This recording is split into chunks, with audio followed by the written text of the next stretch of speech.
Just when you think you're going to run good.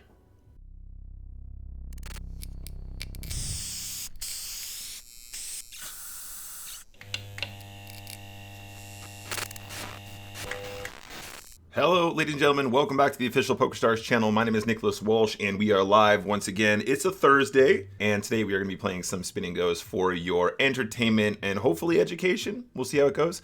We've done very well in this format over time. I think it's just a bit misunderstood. There is a lot of gamble. There is a lot of pre-flop all-in, so there's quite a lot of variance. But you can play a lot of volume. You can play much more volume than you might play, for example, if you were playing tournaments and stuff like that. So in my experience, it kind of evens itself out, right? Like, you might have more opportunity to play longer clocks in slower formats. You do end up eventually having to get the chips in, and there is variance associated with that immediately. But then, of course, with big fields, then there's variance associated with that as well. At least this way, you get to get through a lot of volume, and you get to turn straights. Yeah, exactly what Tom said. I like short-handed stuff. I like fast games. Absolutely. We're gonna put in a small raise on the turn, because we want to try and win a whole stack if we can. And if he bets big, we're still going to call. If he bets one, I think we're still going to raise, though. If this turns out to be like a flush and he's just trying to be really tricky or something, that's fine with this. Fine by me. I think we want to cry and call, though, so 6 is probably fine. Cool. I don't see enough people doing that with a flush with that size, so it's all good. 3 times the big blinds. And we're calling the shove, of course.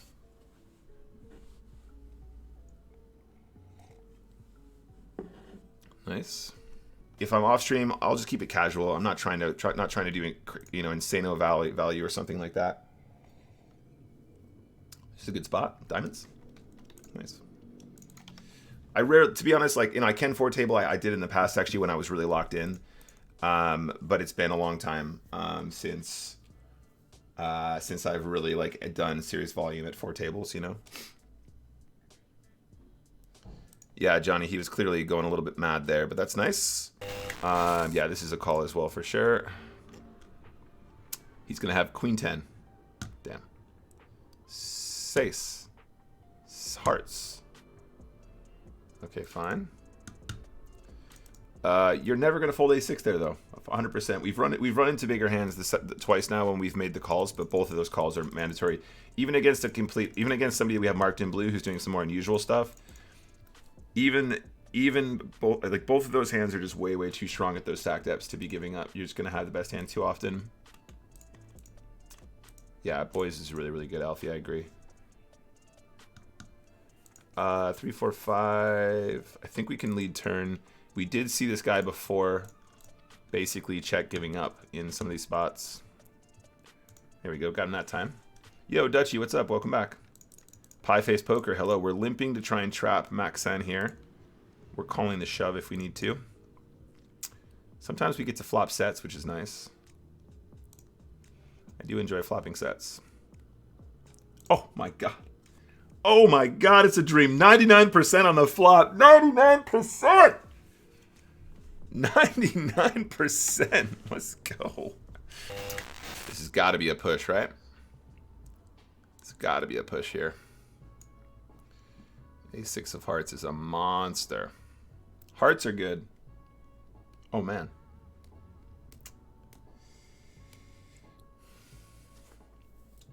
Just when you think you're going to run good. Gonna trap with the jacks.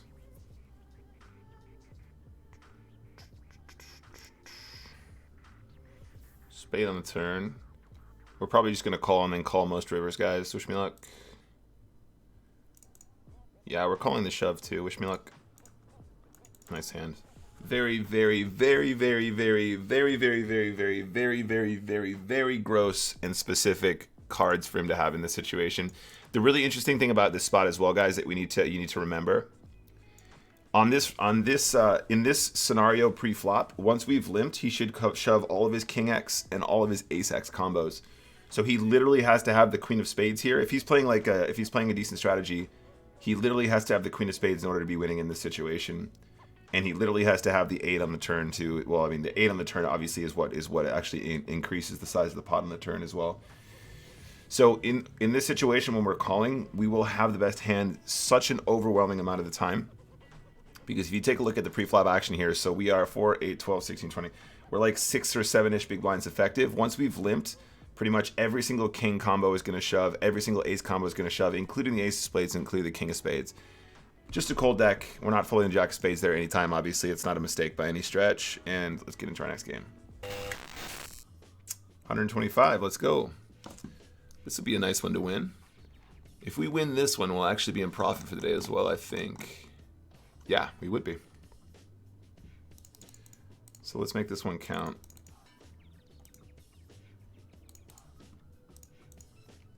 Yo, Jimmy, how's it going?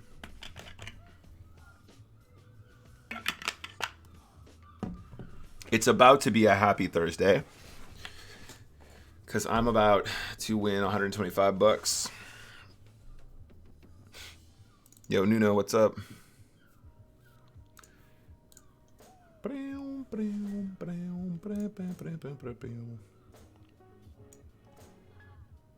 Spins do have overbet flop, small blind versus big blind scenarios, limit and raise pots.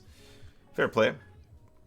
I would love to do you have any specific situations that stacked up, like in stacked ups I could look at? If you like if you know of any specifics, it'd be cool, because I'd love to look at those for real. I'd like to take a look at some of those interesting spots. How do you like hypers compared to normal ones? Love the stream. I just prefer the faster formats, dude. I feel like people that like come to the stream and say, I'm not saying this is you, by the way. People that come to the stream and they say like, oh, I play MTTs because that's like a real game, and I don't know how you can gamble like this. There's so much gambling in this game. Like, I'm kind of like not on board with that, because I think people just underestimate how frequently their tournaments end in a way that a spin and go might end, with, just gambling, just trying to get it in and trying to get a double somewhere, right?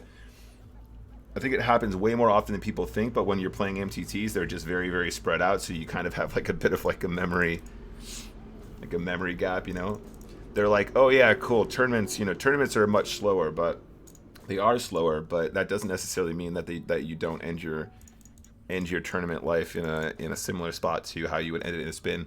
At least with spin and goes, you get a chance to really be like a ninja. The reason why I like spins over normal speed tournaments anyway in the first place is I just think that they're like really, like, you get an opportunity to play a lot of hands, and you have to be really good at like reading board textures. You have to be really good at reading people's like hand reading, basically, overall. This is a cool turn, actually.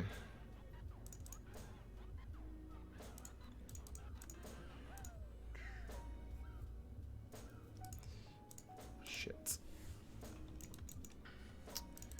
There's a chance that we might have actually been committed there, but I'm not sure.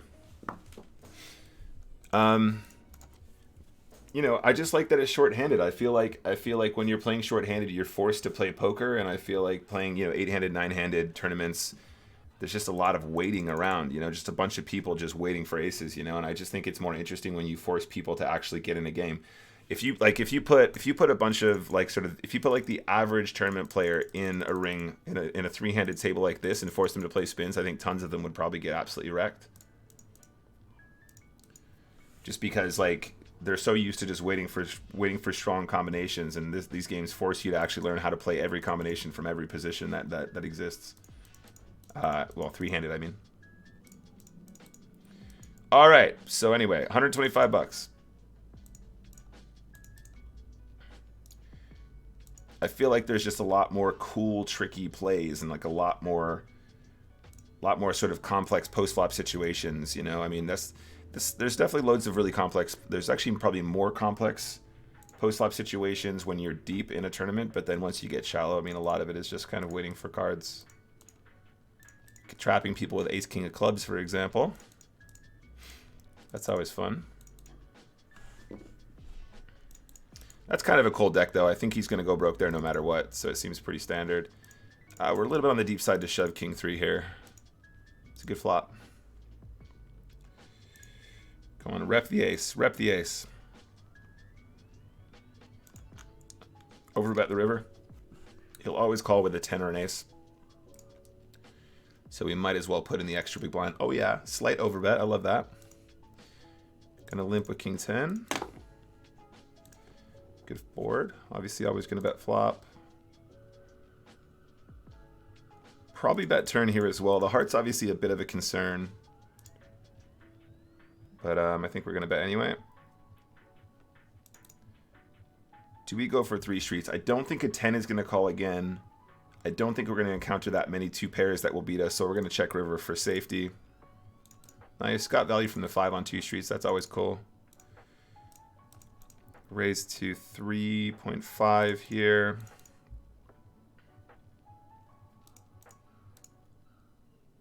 Going to limp ace jack. Hopefully he shoves. Or he raises so we can ship it in his face. Bruh, you're getting shredded. You're getting shredded, bruh. You're getting shredded, my friends.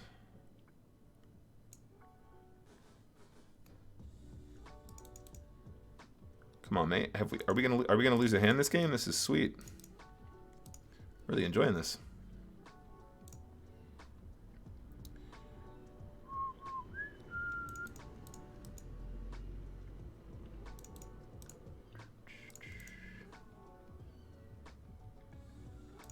Nine, 6.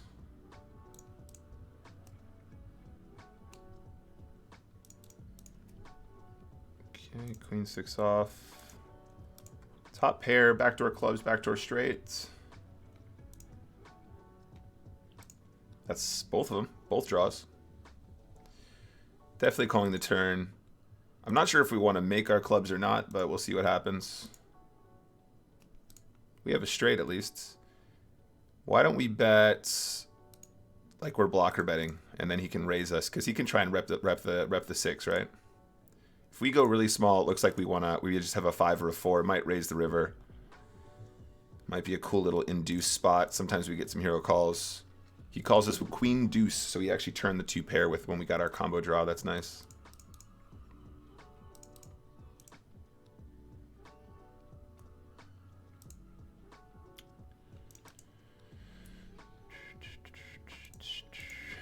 I think this is a pretty easy shove over limp. This is not dissimilar from the king 7 shove that he made when we had our trap with ace king, so he might be capable of that as well.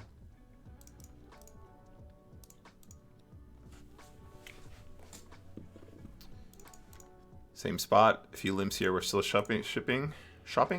We could shop. Shipping. 8-3 is a fold here. Jack 6 of hearts. Can't call shove. This one's probably close. I think we could probably push the 5-3 suited here if we wanted.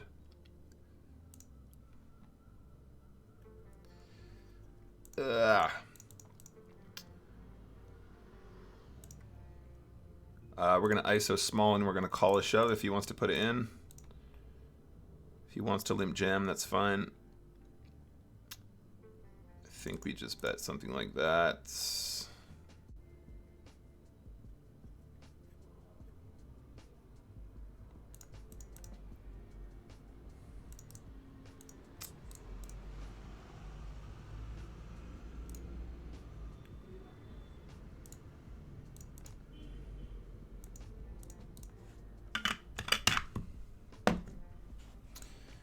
Oh, getting a walk with kings, no good. Getting a walk with kings does not feel good here.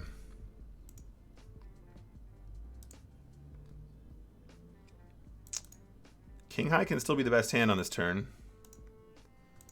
9 of diamonds, obviously not a great river to try and win the pots. Yeah, take a flop.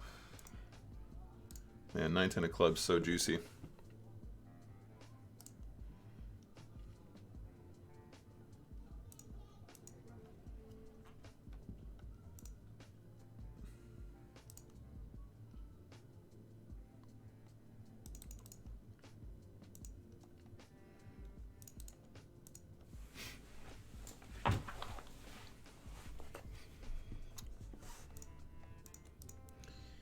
Come on, bro. I want the 125.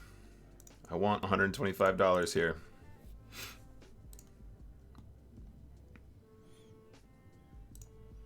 We're calling a shove. Yep. Come on now. Wow. Here we go. Hold. Hold. Oh, just get out of my life, mate. Ugh. We are about to play a bunch of $50 games. Let's see if we can't win ourselves a big multiplier. Pocket nines is a really good hand. He's all in. Oh my god, guys. This is huge for $250. Just have like fives. Oh my god, yes. Hold. That is huge. That is absolutely massive for the 250, guys. Jack 9 could definitely be a push here. I think this is totally fine. So Jack 10 is going to be the cutoff at about 10. So Jack 9 has got to be the correct push here.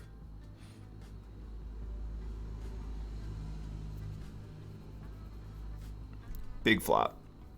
Big turn. Great river. All right, guys. Heads up for the 250.